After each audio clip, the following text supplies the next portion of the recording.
À moins d'une semaine du scrutin, la course à la présidentielle a pris un nouveau virage jeudi 31 octobre, note le New York Times. Après s'être écharpé mercredi autour de la gaffe de Joe Biden qui avait traité les partisans trumpistes d'ordures, Kamala Harris et Donald Trump ont cette fois-ci échangé des coups sur la question des droits des femmes, un thème crucial lors de cette campagne marquée par la question de l'accès à l'IVG.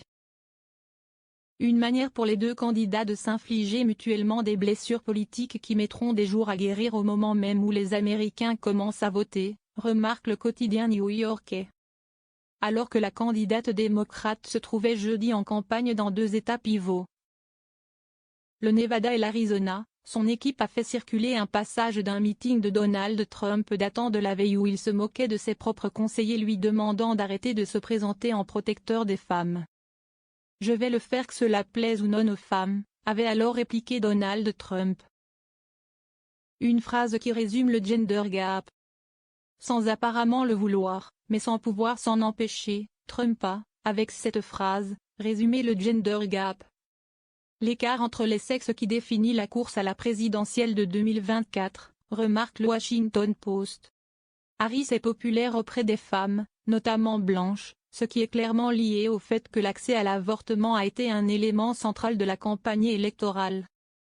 La campagne de Trump, elle, a été résolument axée sur le fait de séduire les hommes, en particulier les jeunes hommes qui s'intéressent peu à la politique, remarque le quotidien américain. Harris a sauté sur le commentaire de son adversaire conservateur jeudi, affirmant que les femmes étaient capables de décider par elles-mêmes, note le Boston Globe.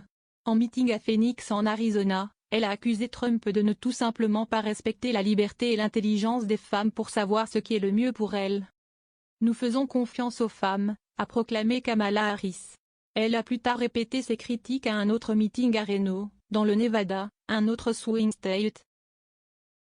Robert Kennedy Jr., chargé de la santé des femmes.